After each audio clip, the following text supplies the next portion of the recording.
Irmãos, nós estamos iniciando hoje uma série de exposições, na verdade, vai ser uma jornada. Nós estamos iniciando uma jornada aí que vai levar aí algumas semanas, em que vamos estar pensando sobre espiritualidade, sobre vida, sobre oração, dentro de um dos textos mais importantes, por assim dizer, da Escritura. Obviamente, toda a Escritura é palavra de Deus e é importante para nós, mas eu digo mais importante das marcas que esse texto deixou na história.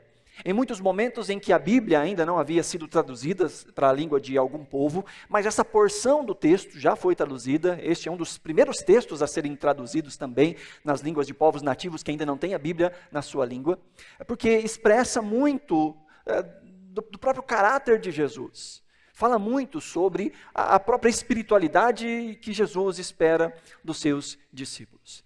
Nós vamos começar uma jornada pensando sobre a oração do Pai Nosso, numa série que vai ser chamada Na Terra como no Céu. Na Terra como no Céu. Em que nós aprendemos com Jesus o tipo de espiritualidade que os discípulos têm. A espiritualidade segundo Jesus. Esse seria o tema da nossa pregação de hoje. Mas eu risquei a palavra espiritualidade e eu coloquei a vida segundo Jesus. Porque espiritualidade e vida para o servo de Deus, para o discípulo de Jesus, é a mesma coisa. Espiritualidade não está desassociada da vida, e a vida não está desassociada da espiritualidade.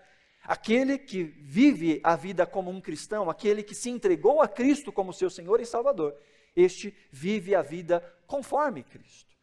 E o tema desta série está lá em Mateus capítulo 6, e nós vamos ler do versículo 5 até o versículo 14, isso não hoje, tá? Mantém aí no capítulo 5. Nós vamos explorar, aí nós vamos dissecar cada frase da oração do Pai Nosso. Mas antes de nós fazermos isso, eu quero te dar um pouco aí de contexto a respeito deste sermão no qual esta oração está colocada. Mateus capítulo 5, versículo 1 e 2, nos posiciona em quando Jesus disse isso, ou como Mateus nos faz entender como Jesus disse isso. Mateus capítulo 5, verso 1 diz que vendo as multidões, Jesus subiu ao monte e se assentou. Seus discípulos aproximaram-se dele e ele começou a ensiná-los, dizendo. É assim a abertura deste dos mais famosos textos da Escritura, desse que ficou conhecido como um texto fundamental para nós. Mesmo pessoas que não são cristãs reconhecem o poder e a necessidade de nós conhecermos o Sermão do Monte. Talvez você já conheceu ou já ouviu falar de um homem chamado Mahatma Gandhi. E tem uma frase do Gandhi a respeito do Sermão do Monte que ele diz que se toda a literatura espiritual da humanidade perecesse e só se salvasse o Sermão da Montanha, nada estaria de fato perdido. Se todo o documento espiritual da humanidade se perdesse, sobrasse só o Sermão do Monte, Gandhi disse, nada de fato teria se perdido. Alguém que não era um cristão professo, mas que entende o valor e o poder do Sermão do Monte. Porque embora o Sermão do Monte tenha sido dito, e nós vamos ver um pouco sobre isso, para os discípulos, os ensinamentos eram para os discípulos, eles também tocavam as multidões. Esses ensinamentos de Jesus também mudavam a forma de encarar a vida das próprias multidões. É bom nós pensarmos aqui que esse mesmo texto, ou ideias desse texto, vão aparecer nos outros evangelhos. Não da mesma forma. Quem repete mais alguns conteúdos do Sermão do Monte é o evangelista Lucas, que posiciona em outros períodos cronológicos estes relatos de Jesus. Mateus vai dizer que Jesus subiu a um monte, e ali neste monte ele profere este grande discurso. Quer dizer, é muito provável que Jesus não tenha dito todas essas coisas de uma vez. O que Mateus está fazendo aqui é um compilado, como nós vemos em outros momentos no seu evangelho, um compilado por assunto, de momentos de instrução de Jesus aos seus discípulos. Mateus tem o propósito de escrever aos judeus. E ele então está trazendo aqui os argumentos de uma forma que fosse mais fácil para os judeus entenderem. Mateus reúne todos os paralelos que nós vemos em outros evangelhos num diálogo só, num momento só, tratando principalmente aí dessa reinterpretação da lei. Jesus interpretando a lei, explicando a lei aos seus discípulos. Mateus está escrevendo para esse público judaico e por isso nós vamos ver no Evangelho de Mateus muitas vezes menções ao Antigo Testamento que não são sequer explicadas. Às vezes ele só cita o texto. Isso aconteceu, como diz o texto de fulano de tal.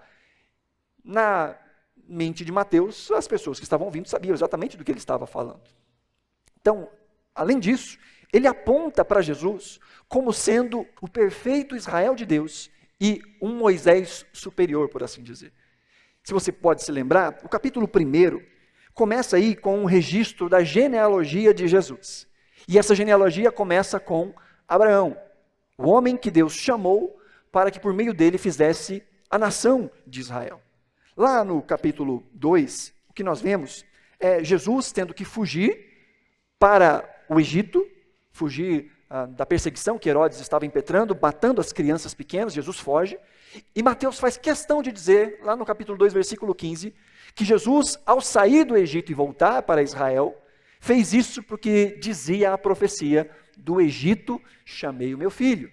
Assim como Israel, que estava no Egito e foi chamado de volta à terra prometida, ou foi chamado para ser instaurado na terra prometida. No capítulo 3, nós vemos Jesus descendo as águas de batismo. É muito interessante pensarmos que Paulo vai dizer lá em 1 Coríntios, que o povo ao passar pelo Mar Vermelho estava sendo batizado. Paulo vai dizer que a passagem do povo de Israel pelo Mar Vermelho foi o batismo daquela geração. E no capítulo 3 o que nós vemos é Jesus sendo batizado. E então no capítulo 4, Jesus vai ao deserto. E indo ao deserto ele é tentado. Assim como o povo de Israel, que ao sair do Egito, passou pelas águas do Mar Vermelho, sendo batizado, e foi ao deserto e ali foi tentado. A diferença é que o povo de Israel caiu em tentação muitas e muitas e muitas vezes. Mas Jesus foi aquele que no deserto tentado não caiu em tentação alguma. Então Mateus vai agora nos posicionar no capítulo 5, com Jesus subindo ao alto de um monte para dar ao povo a lei do Senhor. Assim como Moisés, que depois de terem saído da terra do Egito, passado pelo Mar Vermelho, e então, sendo um povo agora diferente, que foi resgatado de um povo antigo, sendo agora uma propriedade exclusiva de Deus, este povo vai até o Monte Sinai, onde ficam acampados por 1 ano, e Moisés sobe ao Monte Sinai e ali recebe as tábuas da lei de Deus. Mateus está dizendo agora que Jesus está no alto de um monte, e ele interpreta a lei de Deus. Jesus é o próprio legislador. Jesus é melhor do que Moisés. Jesus é maior do que Moisés. Moisés mesmo disse que viria alguém após ele. O livro de Deuteronômio termina dizendo que nunca houve nenhum profeta como Moisés, depois de Moisés, que falava com Deus face a face. Mas é o próprio Moisés, no capítulo 18 de Deuteronômio, que vai dizer no versículo 15, que o Senhor, o seu Deus, levantará do meio de seus próprios irmãos um profeta como eu. E ele ainda diz, ouçam-no. Moisés diz, vai vir alguém que tem as prerrogativas que eu tive para vocês. Mas Jesus não é só parecido com Moisés. Jesus é superior a Moisés. Porque Moisés dá a lei que ele recebeu de Deus. E Jesus é o próprio legislador. Então o que nós encontramos muito no Sermão do Monte é Jesus explicando o espírito da lei. Veja, Jesus não está corrigindo a lei. Jesus não está mudando a lei. O que Jesus está dizendo é, vocês não entenderam nada. Há uma parte desse sermão em que Jesus começa com algumas frases, ele diz, vocês ouviram o que foi dito? Eu, porém, vos digo. Veja, Jesus não está dizendo, vocês leram o que estava escrito? Jesus está dizendo, vocês ouviram o que foi dito. Jesus estava se referindo, e nós vemos isso de maneira clara ao longo de todo o Sermão do Monte, fazendo um contraponto com o ensino dos fariseus, com o ensino dos mestres da lei, dizendo que a nossa espiritualidade tem que ser uma espiritualidade diferente dessa explicada pelos mestres da lei, que chegaram num ponto de abandonarem a Escritura e ficarem apenas com as suas tradições. E em todo o tempo lembravam das suas tradições e se distanciavam da Escritura. E tiraram o espírito da Escritura, tiraram o espírito da lei.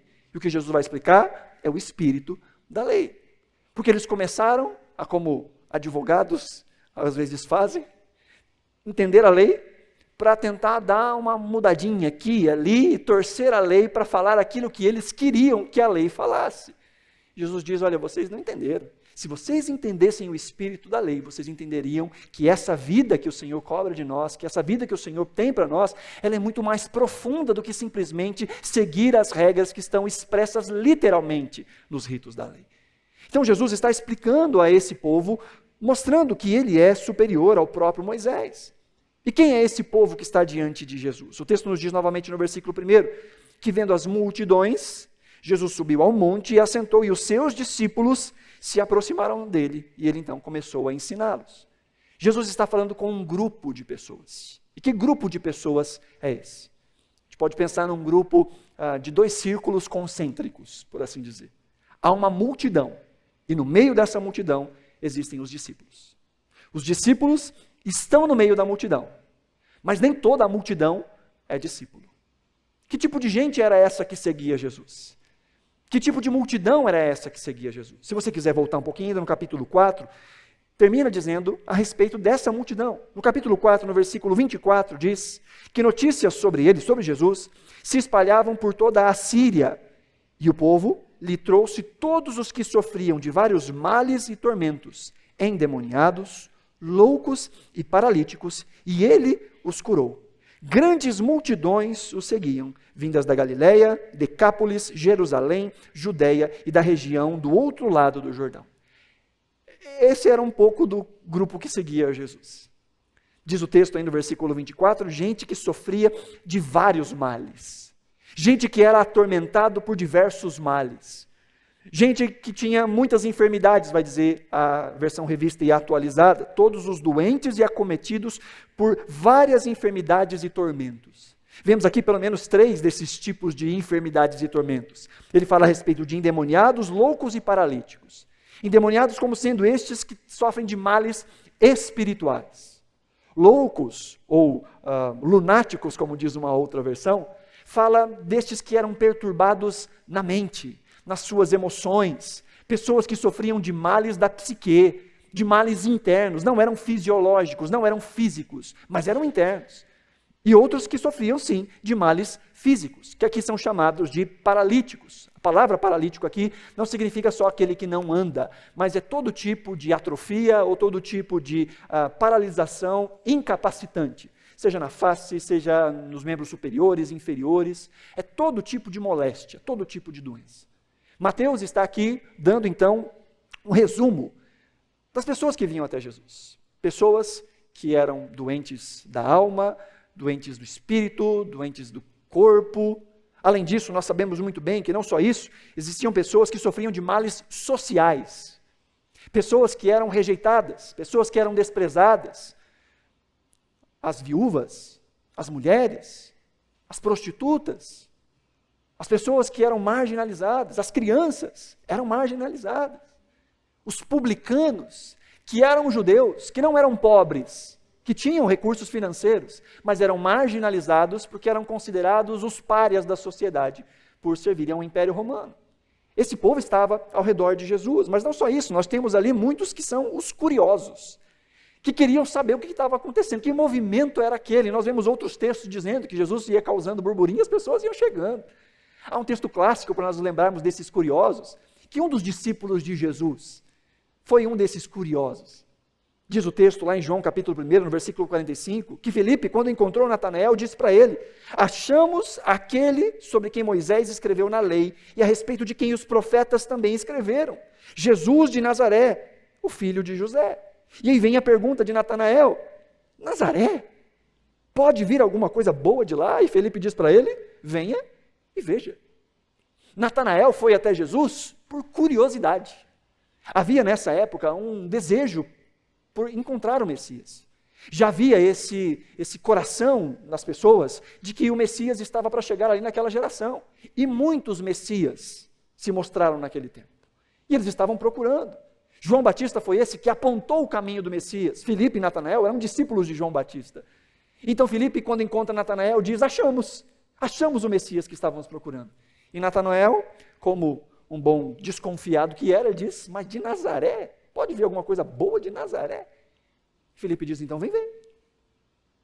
E Natanael foi, e ficou como discípulo de Jesus. Haviam os curiosos, haviam também os críticos, os opositores, aqueles que queriam desafiar Jesus, aqueles que queriam dizer que Jesus era filho de Belial, aqueles que queriam dizer que Jesus fazia as coisas pelo espírito do diabo, aqueles que ficavam em todo o tempo fazendo perguntas para ver se Jesus caía em algumas das suas armadilhas. Haviam os opositores.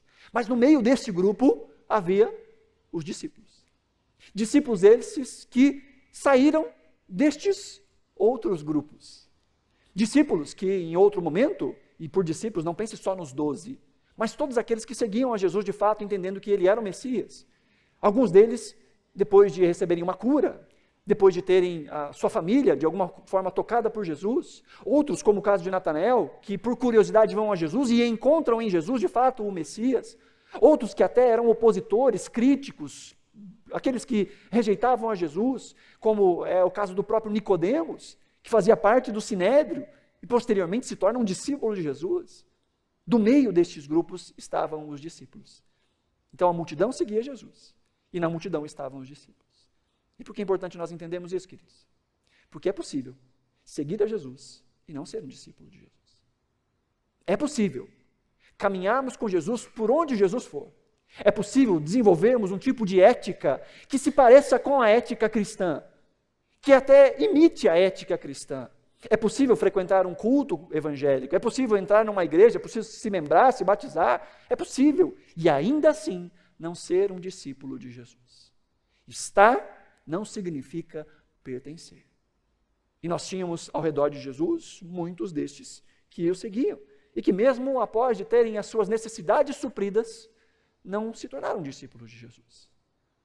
Aqueles que eram curados e depois iam embora, não ficavam com Jesus. Aqueles que eram saciados a sua fome e depois iam embora. Cessou-se o problema, cessou-se a necessidade por Jesus. Há um texto lá no Evangelho de João, em que fala da multiplicação dos pães e peixes, e que as pessoas ali comem, se saciam, e Jesus atravessa ali o mar da Galileia, ao outro lado, e quando ele chega lá, essa multidão já estava lá esperando por Jesus. E quando Jesus vê aquela multidão, ele diz, olha, vocês estão me seguindo, não porque vocês me querem, mas porque vocês comeram pão e peixe e querem comer de novo. Vocês acham que eu sou um grande McDonald's ambulante, que vocês querem mais um McFish. Vocês só querem comer. Então ele começa a dizer, não trabalhe por essa comida que perece. Queiram a comida dos céus. Eu sou o pão que veio dos céus. E Jesus, depois de dar um sabão neles, diz o texto que aquelas pessoas dizem, dura é essa palavra. E o texto de João 6 vai dizer que a partir daquele momento, muitos dos seus discípulos o abandonaram. Porque não queriam Jesus, queriam aquilo que Jesus pode fazer. Queridos, isso não mudou. Ainda hoje, existe uma multidão em torno de Jesus, que não quer Jesus, que quer apenas aquilo que Jesus pode fazer. Que quer apenas comer pão e peixe. Que quer apenas ter as suas moléstias, seja da mente, do coração, do corpo, sanadas. E no momento em que essas moléstias são sanadas, ou no momento em que eu percebo que Deus não vai responder aquilo que eu quero do jeito que eu quero, é nesse momento que muitas pessoas abandonam a fé. Desviaram? Não. Simplesmente voltaram. Voltaram para onde não deveriam ter saído, porque de fato nunca quiseram a Cristo. Aquele que tem de fato um encontro com Cristo, quer Cristo. Embora de fato Cristo possa sim tocar e transformar e mudar corpo, alma, mente, coração, situações, ele pode. Mas o verdadeiro discípulo não está atrás das coisas que Cristo tem a oferecer. Está atrás de Cristo. Está atrás de conhecê-lo. Porque reconhece que ele é o próprio Filho de Deus, que ele é o único caminho ao Pai. E entende que todas as mazelas da nossa vida são apenas sintomas do nosso desligamento em relação ao Senhor. E ainda que muitos desses sintomas não acabem neste lado de cada eternidade, quando nós recebemos a Cristo, um dia eles cessarão de uma forma completa. Mas aquele que entendeu quem é Cristo, vai atrás de Cristo e não simplesmente das coisas que Cristo pode dar. Além dos discípulos, Jesus fala necessariamente com os discípulos, mas ele fala aos olhos da multidão. Se você quiser ir lá para o final do Sermão do Monte, lá no capítulo 7, finalzinho, os últimos versículos ali, diz que quando Jesus, verso 28, Mateus 7, 28, quando Jesus acabou de dizer essas coisas, as multidões estavam maravilhadas com o seu ensino. Porque ele, olha o texto, ele as ensinava como quem tem autoridade e não como os mestres da lei. Veja, embora Jesus estivesse falando necessariamente com os seus discípulos, com os súditos do reino, isso fica muito claro porque Jesus fala muito do reino, há pelo menos 7 menções literais da palavra reino aos discípulos. Diz o capítulo anterior, no capítulo 4, no finalzinho do capítulo 4, que Jesus estava pregando as boas novas do reino. Jesus, ao se assentar, falava com os seus discípulos sobre o reino, sobre a ética do reino, sobre a vida do reino. Jesus estava falando com os seus discípulos, mas aos ouvidos da multidão, e a multidão percebia que Jesus falava com autoridade. Queridos, essa é a dinâmica dos nossos cultos. O culto cristão, a entrega da palavra de Deus, é em primeiro lugar para alimentar o povo de Deus, para trazer instrução ao povo de Deus, para nos lembrar os ensinos de Cristo, mas ao mesmo tempo é um ambiente onde o Espírito Santo, de alguma forma, move e aplica essa palavra ao coração da multidão. Nós precisamos estar preocupados como igreja o tempo todo em dar a doutrina de Cristo e, ao mesmo tempo, ensinar aqueles que ainda não conhecem a Cristo quem é Cristo. Essa é a dinâmica do culto cristão, esse é o desafio do culto cristão. Pregar a palavra e, ao mesmo tempo, que essa palavra toque tanto aqueles que precisam ser alimentados, quanto aqueles que precisam nascer de novo. E Jesus era esse que falava com seus discípulos, mas falava aos olhos da multidão. E Jesus, então, ensina. E como é esse ensino de Jesus? Olha novamente aí, capítulo 5, versículo 1. Jesus sobe ao monte e, se assentando, aí lá no versículo 2 vai dizer que ele começou a ensiná-los, dizendo. Como era o ensino de Jesus? Em primeiro lugar, nós podemos dizer aqui que o ensino de Jesus era um ensino propositivo. Jesus trazia palavras, Jesus dava explicações, Jesus apontava caminhos, como o Martinho bem disse aqui também no momento da nossa oferta. Essa balela antiga de pregue o evangelho, se necessário for, use palavras, isso não se sustenta. Porque sim, a nossa vida deve pregar o evangelho, mas o evangelho também consiste em palavras. É com as palavras que nós dizemos que só há um caminho, e esse caminho é Jesus Cristo. A nossa vida espelha esse caminho encontrado. A nossa vida traz sabor à nossa mensagem, mas o Evangelho é também palavras. E Jesus ensinava com palavras. O texto nos diz que ele se assenta. Essa ideia de assentar era muito comum na cultura judaica. Quando um rabino ia dar instruções sérias, ele se assentava. Era possível confundir os ensinos informais quando alguém estava andando e conversando e falando enquanto andava. Mas quando um rabino com seus discípulos se assentava, significa aquilo que ele vai falar é aula. Ainda hoje nós usamos um pouco dessa expressão que vem desse ensino rabínico.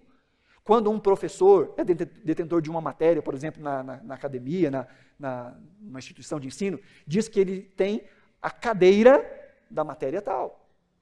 Ou ele é um catedrático, que vem de cadeira. Aquele que tem responsabilidade, autoridade, especialidade em falar a respeito de determinado assunto. Então, quando Jesus se senta, ele está deixando bem claro, aquilo que eu vou dizer a partir de agora é aula. Vocês precisam introjetar. Não confundam isso com nenhum tipo de ensino informal. O que eu estou dizendo são princípios. O que eu estou ensinando são coisas que devem orientar a vida dos discípulos. Jesus se assenta e ele começa a dizer. O ensino de Jesus era com palavras, era proposicional. Mas esse ensino de Jesus também era um ensino encarnacional. Era um ensino encarnado. Porque ele não estava só dizendo palavras. Ele estava dizendo aquilo que de fato ele mesmo era. Jesus está explicando aos seus discípulos como eles devem ser, tendo ele como seu sumo exemplo. O texto que nós lemos, que fala no finalzinho do capítulo 7, que as multidões ficaram maravilhadas, porque Jesus ensinava com autoridade, não como os mestres da lei, é porque Jesus ensinava aquilo que ele de fato era. Os mestres da lei ensinavam apenas a sua própria interpretação da lei. Muitos deixavam de lado, inclusive, as escrituras, para se ater apenas à tradição. E estes falavam com autoridade das interpretações de terceiros. Mas Jesus falava com a autoridade que lhe era própria, porque ele falava do que lhe era próprio. Jesus não só ensinava com palavras, mas Jesus ensinou com a sua própria vida e com o seu próprio exemplo. Agora preste atenção. Hoje, o que nós temos são as palavras. Hoje, nós não vemos a pessoa física de Jesus tendo atos. E não aprendemos mais com os atos físicos de Jesus que nós olhamos. O que nós temos hoje são as palavras dos atos realizados por Jesus. Mas temos também o testemunho dos atos de Jesus através do seu povo. Hoje nós aprendemos sobre Jesus através de Jesus agindo em nós e por meio de nós. Nós somos o corpo de Cristo.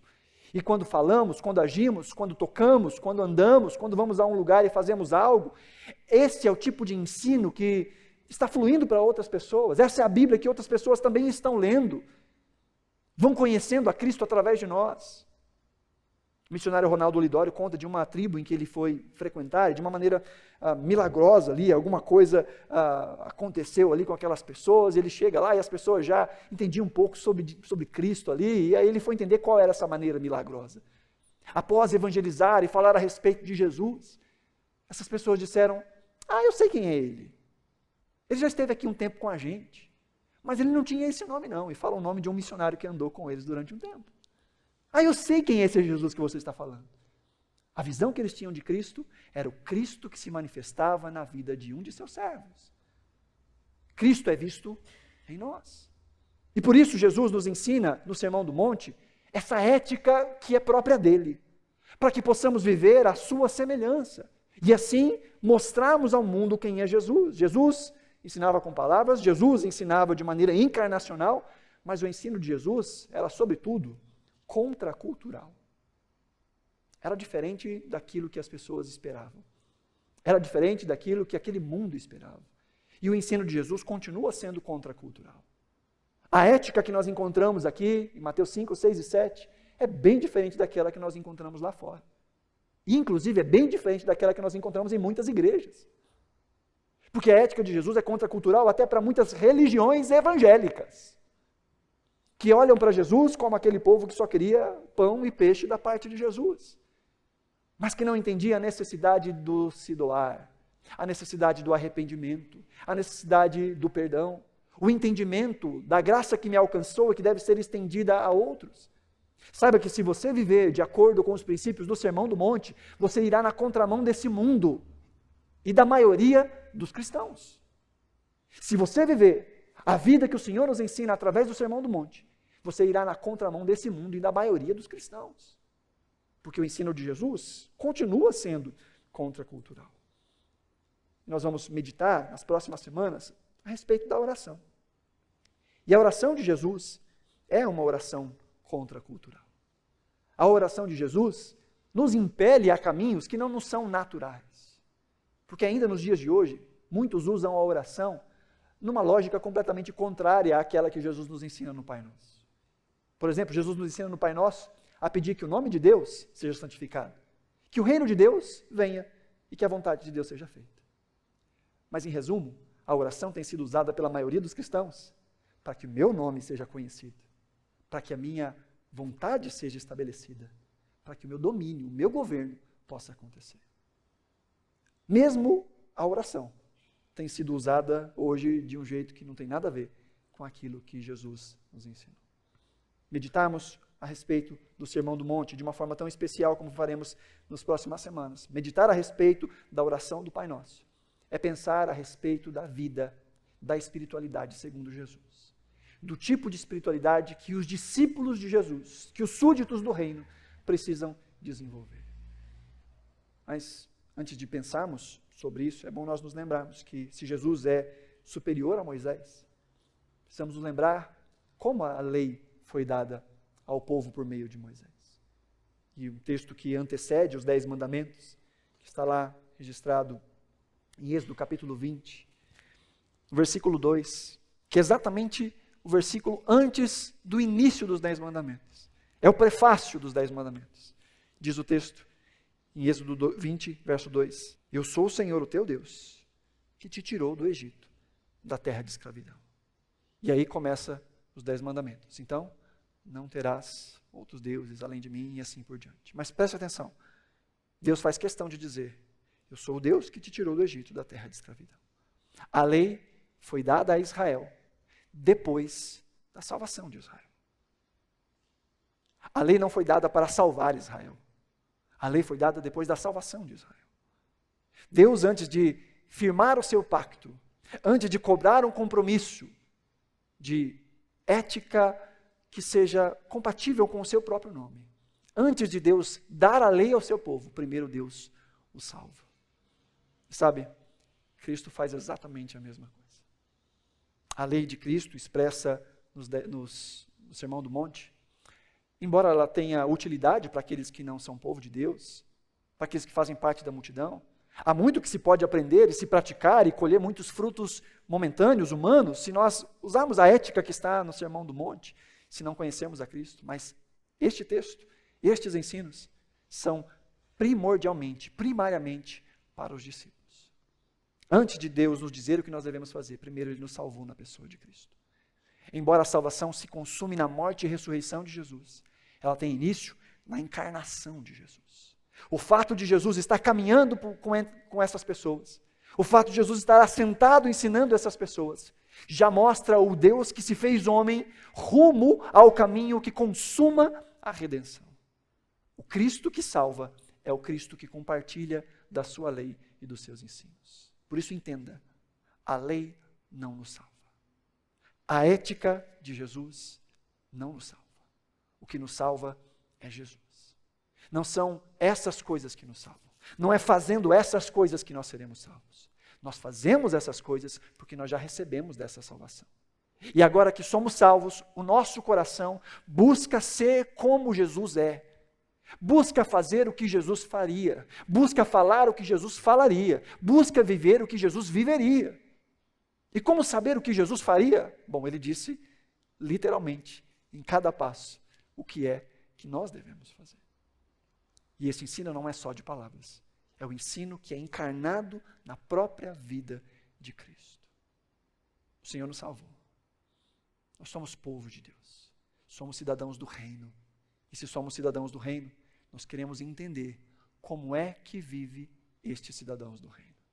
Jesus, vendo as multidões, quebradas, miseráveis, com toda sorte de males, como resposta a essas multidões, Jesus diz: eis um tipo de gente, que deve ser uma gente diferente para essa gente. Os meus discípulos que estão inseridos nessa multidão, que também estiveram no mesmo caminho, de males, de tormentos, não só físicos, mas principalmente espiritual, que também estiveram distantes, que também me viam com curiosidade, que também simplesmente estavam mortos em seus delitos e pecados. Estes foram reconciliados, estes experimentaram a salvação, e como resposta a essa salvação, eles vão agora até as multidões e vivem como Cristo viveria. E entendemos o Sermão do Monte, entendemos a vida de Jesus. E entendemos a oração do Pai Nosso. Não é só aprendermos a como orar, mas é aprendermos aquilo que deveria ocupar o nosso coração. Porque a oração é a expressão dos nossos desejos. A oração é a expressão daquilo que nós julgamos apropriado para nós. E se oramos mal, é porque sabemos mal o que é apropriado a nós.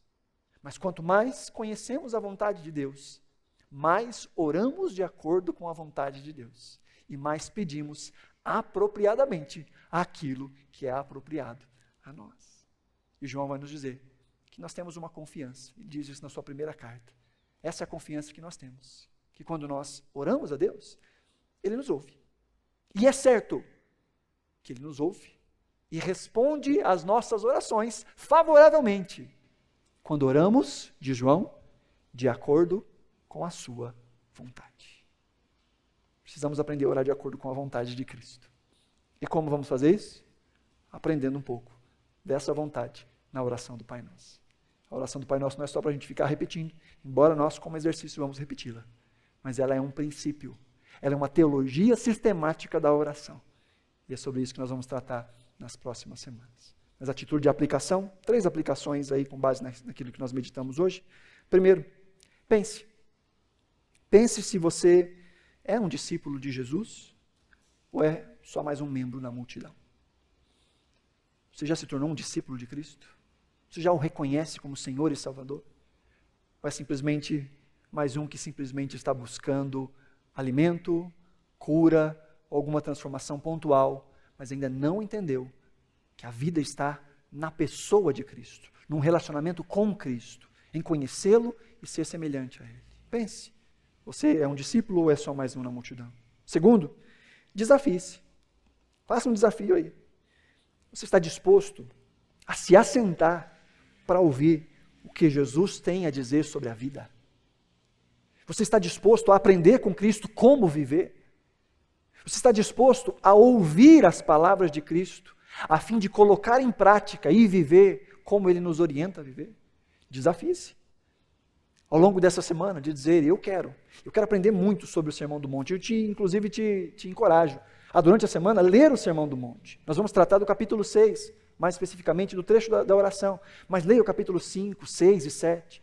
Há muito ali a nós meditarmos. Dá para a gente ficar aqui no Sermão do Monte uns 10 anos, sem esgotar o seu conteúdo.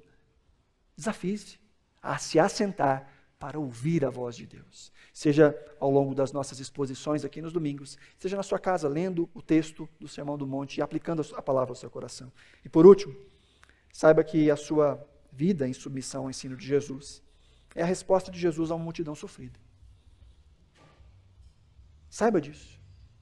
Que a sua vida como um discípulo de Jesus, alguém que segue a vontade de Jesus, é a resposta de Cristo em meio à multidão sofrida. Assim como nós que fomos resgatados, é por meio de nós que Jesus resgata a outros. E a sua vida, como um exemplo disso, é sustentada por aquilo que nós aprendemos de Cristo.